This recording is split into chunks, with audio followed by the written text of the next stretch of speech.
ഇപ്പോൾ ബോച്ചയുടെ തന്നെ പല കടകളിലും പല നടിമാരും വന്നിട്ട് പുള്ളിക്കാരി ലൈംഗിക ചോദ്യമുള്ള വർത്തമാനങ്ങളൊക്കെ ഒരുപാട് പറഞ്ഞത് സോഷ്യൽ മീഡിയയിൽ ഭയങ്കര രീതിയിൽ ചർച്ച വിഷയമായിട്ടുണ്ട്. ഈ ഹണി റോസിനെ പോലെ മറ്റുള്ള നടിമാരെ അതെന്തുകൊണ്ടാവും പ്രതികരിക്കാതിരിക്കുന്നുണ്ടാവും ഇത്രയും നാളായിട്ട്? ഹണി റോസിനെ ലേറ്റ് ആയി, നേരത്തെ പ്രതികരിക്കുകയാണ്, ഇപ്പൊ തന്നെ ലേറ്റ് ആയി.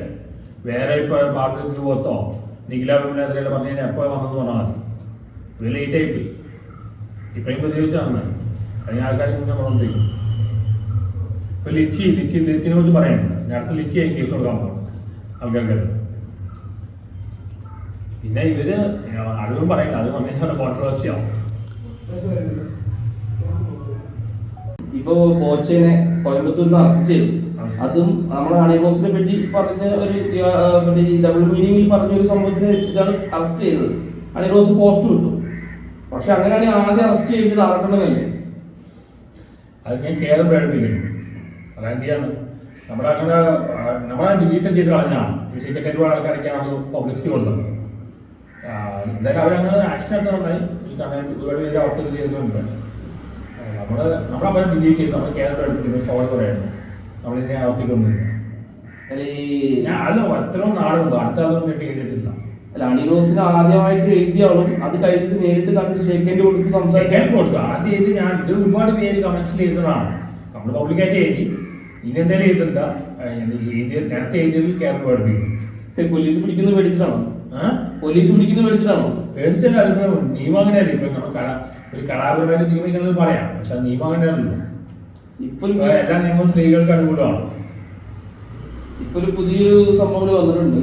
സ്ത്രീകളെ ആവശ്യത്തിൽ കൂടുതൽ വർണ്ണിച്ചു കഴിഞ്ഞാൽ കേസെടുക്കുന്നു. അപ്പൊ അണ്ണൻ ഇപ്പൊ രാത്രി വന്നിട്ട് ഇപ്പൊ ഞങ്ങളിപ്പോ പറയുന്നതേ ഹേമ കമ്മിറ്റിയിൽ എന്തൊക്കെയാണ് നടന്നിരിക്കുന്നത്.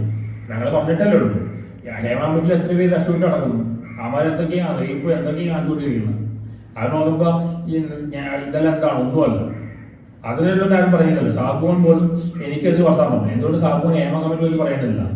ഹേമ കമ്മിറ്റിയിൽ എന്തൊക്കെയാണ് നടന്നിരിക്കുന്നത് അതിനെക്കുറിച്ച് ആർക്കും പറയാനുണ്ട്. അതിന്റെ ആൾക്കാരെല്ലാം തിരിച്ച് ഇടിച്ചുകൊണ്ട് നടക്കുകയാണ്. ഒരു ഉറപ്പുമില്ല.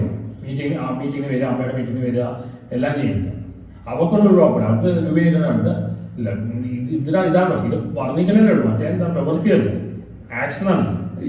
ഒരു പോസ്റ്റ് ഇട്ടിട്ടുണ്ടായിരുന്നു. ഈ ആവശ്യത്തിൽ കൂടുതൽ വർദ്ധിച്ചു കഴിഞ്ഞാൽ അവർക്കെതിരെ കേസ് എടുക്കാൻ ഹൈക്കോടതി പറയുന്നില്ല. അതിന്റെ അടിയിലുള്ള കമന്റുകൾ എന്ന് പറഞ്ഞാല് ആറാട്ടം രാത്രി 10 മണിക്ക് ശേഷം വന്നിട്ട് ഈ കുട്ടി സെക്സിയാണ്, ഈ കുട്ടി ശശിയാണെന്നൊക്കെ പറഞ്ഞാണെന്നൊക്കെ പറയുന്നില്ലേ? അങ്ങനെയാണെങ്കിൽ ഇപ്പൊ എത്ര പേർക്ക് ഇപ്പൊ ഭാവനയ്ക്ക് മാധവൻ ആക്ടറിനോട് ക്രസ് തോന്നിയിട്ടാണ്. മറ്റേ മൈമന പേര് ഒന്നുകൊണ്ടോട് ക്രസ് തോന്നി. ക്രസ് തോന്നി തന്നെ മോശകാര്യമാണ്. അതൊന്നും ആരും ഇതൊക്കെ ക്രസ്. ഇപ്പൊ കലാകാരന്മാരാണെങ്കിൽ കലാകാരന്മാർക്ക് മൊറാലിറ്റിയിലാണ്. അവരെന്തൊക്കെയാണ് കാണിച്ചു കൊടുക്കുന്നത്. എത്ര ന്യൂഡ് പെണ്ണുങ്ങളെ ന്യൂഡ് ഡയഗ്രാംസ് ന്യൂഡ് ഫോട്ടോ ആയിരിക്കണം, എന്തൊക്കെ ചെയ്യും. കുറച്ചെല്ലാം ആവിഷ്കാര സ്വാതന്ത്ര്യം ചോദ്യം ചെയ്യുന്നതാണ്. അങ്ങനെ സിനിമയിൽ എന്തൊക്കെ കാണിക്കുന്നു. അതെല്ലാം നമ്മുടെ ഇപ്പോൾ ഒരാളെ കാണും. സിനിമയിൽ കാണിക്കുമ്പോൾ എത്ര പേരാ കാണും. ഇത് ആവിഷ്കാര സ്വാതന്ത്ര്യം വെച്ചാൽ അഫക്ട് ചെയ്യുന്നു.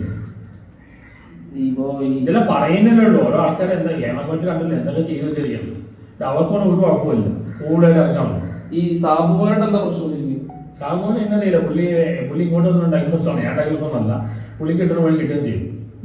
കമൻസ് പുള്ളിക്കെതിരെ പുള്ളി പറഞ്ഞു വളരെ മോശമായിരുന്നു. നേരിട്ട് കണ്ട ചെകളടിച്ച് പൊട്ടിക്കുന്നു സാബുമോൻ പറഞ്ഞു. എന്തെല്ലാം ആവശ്യം എന്താണ് ഇതിപ്പോ? അത് ഒരു മനുഷ്യത്തിലുള്ള രീതിയിലാണ് പുള്ളി പറഞ്ഞു. കാര്യം നിത്യമിന്റെ കാര്യം പലർക്കും അറിയില്ല എന്താ സംഭവിച്ചാൽ. ഞാൻ ഒരുപാട് വ്യാഖ്യാനപ്പെട്ട ആളാണ്. അതിനാണെന്ന് സംഭവിച്ചാൽ പലർക്കും അറിയില്ല. ഇത് നിത്യമിനെ ഒന്നും അറിയില്ല. ചുറ്റുള്ള ആൾക്കാർ പറഞ്ഞ കാര്യമാണ് അവർ പറയുന്നത്. അതെന്ത് ചെയ്യണം? ഇങ്ങനെ ഓരോ വരുന്നുണ്ട്. ഇതൊന്നും ഞാൻ പ്ലാൻ ചെയ്തിട്ടുണ്ടായിരുന്നില്ല. ഇങ്ങനെ വരുന്നതാണോ? നിങ്ങളോട് വിളിച്ചിട്ട് അവനപ്പോൾ പറഞ്ഞു വരുന്നതാണ്. 20 ലക്ഷം കൈ കൊടുത്ത കാര്യം എല്ലാം ഇങ്ങനെ വരികയാണ്. അല്ല പെരയാണെങ്കിൽ ഇതെല്ലാം പ്ലാൻ ചെയ്ത് വെച്ചാൽ ചെയ്യുന്നത്. നമ്മുടെ ഒരു പ്ലാനിങ് പോയി. ഇപ്പൊ 2020 പറഞ്ഞ സംഭവിക്കുക. 2025 വല്ല മാറ്റം എന്തെങ്കിലും ഉണ്ടാവോ? അല്ല ഇനി ഇങ്ങനത്തെ പോസ്റ്റ് കിട്ടുന്നില്ല. പോസ്റ്റ് പിന്നെ ഒരിക്കലും തരില്ല. നേരെ ജയിലിലേക്ക് പോകണം. സ്ത്രീകൾക്കെതിരെയുള്ള പോസ്റ്റുകൾ വളരെ നിർത്തി. അത് നിവൃത്തിയില്ല. ജീവിക്കട്ടെ.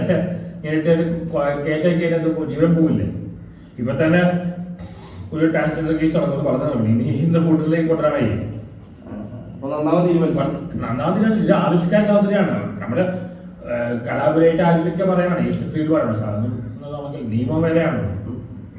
2025 പുതിയതെന്തെങ്കിലും ചെയ്യണമെന്ന് ആഗ്രഹമുണ്ടോ? അല്ല ഇങ്ങനത്തെ പോസ്റ്റ് ചെയ്തായിരിക്കാം. മാന്യമായ ഇത് മാത്രമേ ചെയ്തു. പക്ഷെ ആൾക്കാർക്ക് വേണ്ടി ഇങ്ങനത്തെ കാര്യങ്ങളാണ്.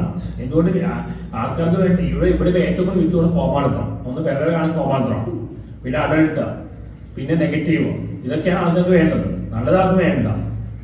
എന്നിട്ട് കുറ്റം പറഞ്ഞ പോലെ നമ്മളെ അങ്ങനെയാണെങ്കിൽ കമൻസ് എന്തൊക്കെ ചെയ്ത് വെക്കണം, അതൊരു ആരും നമ്മളെ എടുക്കുന്നുണ്ടല്ലോ. കമൻസ് എന്തൊക്കെ ഒരിക്കലും ചെയ്ത് വെക്കുന്നത് നമ്മൾ പറയുന്നത് ഒന്നുമല്ല, ആൾക്കാർക്ക് വേണ്ടി ഇതൊക്കെയാണ്. അതുകൊണ്ടാണ് വീഡിയോ അങ്ങനെ കാണിക്കുന്നത്. എന്നിട്ട് ആളുകൾ കുഴപ്പമില്ല, വീഡിയോ കുഴപ്പമില്ല.